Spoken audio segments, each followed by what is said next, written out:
পার্লামেন্টের হাতাহাতিতে জড়ালেন এমপিরা। বিভিন্ন সময়ে বিভিন্ন জনের সঙ্গে আমাদের বিবাদ হয়ে থাকে, এমনকি পার্লামেন্টে আমরা অনেক সময় তীব্র যুক্তিতর্ক বা শক্ত প্রতিবাদও দেখে থাকি। তবে পার্লামেন্টে হাতাহাতির ঘটনা কিছুটা অস্বাভাবিক মনে হয়, যদিও শুনতে অদ্ভুত লাগলেও বাস্তবে সার্বিয়ার এমপিরা সম্প্রতি এমন বিবাদে জড়িয়ে পড়েছেন। সোমবার 25 নভেম্বর বার্তা সংস্থা রয়টার্সের এক প্রতিবেদনে তথ্য জানানো হয়েছে। প্রতিবেদনে বলা হয়েছে, সার্বিয়ার পার্লামেন্টে এমপিদের মধ্যে হাতাহাতির ঘটনা ঘটে। চলতি মাসের শুরুতে দেশটিতে একটি ট্রেন স্টেশনে ছাদ ধসে 15 জন নিহত হন।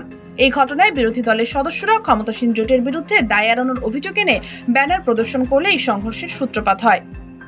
N1 টেলিভিশনের ফুটেজে দেখা গেছে, বামপন্থী বিরোধী দল গ্রিন পার্টির নেতা রাডোমির লাজোভিচ "আপনার হাতে রক্ত লেগে আছে" লেখা একটি ব্যানার উঁচিয়ে প্রতিবাদ জানালে বিরোধ শুরু হয়।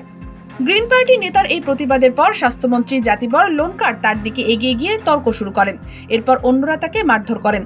বিরোধী দলের সদস্যরা তখন তাকে হত্যাকারী, খুনি বলে চিৎকার করতে থাকেন। উল্লেখ্য, চলতি মাসের শুরুতে সার্বিয়ার নোডি স্যাড এলাকার একটি ট্রেন স্টেশনের ছাদ ধসে পড়ে, যেখানে অন্তত 15 জন নিহত হন। এই দুর্ঘটনার পর দেশটির প্রেসিডেন্ট আলেকজান্ডার ভুচিচ এবং ক্ষমতাসীন দলকে নিয়ে ব্যাপক সমালোচনা শুরু হয়। বিরোধী দল এবং অনেক সাধারণ নাগরিক প্রেসিডেন্টের বিরুদ্ধে দুর্নীতির অভিযোগ তুলেছেন, কারণ তিনি মেয়র থাকাকালে স্টেশনটির নির্মাণ কাজ হয়েছিল। তবে তারা এই অভিযোগ অস্বীকার করে আসছেন। এই ঘটনায় গত সপ্তাহে দেশটির একজন সাবেক মন্ত্রী সহ অন্তত 12 জনকে গ্রেপ্তার করা হয়েছে। তারপরও সরকার এখনো পরিস্থিতি নিয়ন্ত্রণে আনতে ব্যর্থ হয়েছে।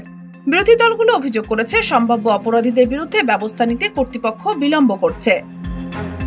দেশ জগৎ ইন্টারন্যাশনাল ডেস্ক।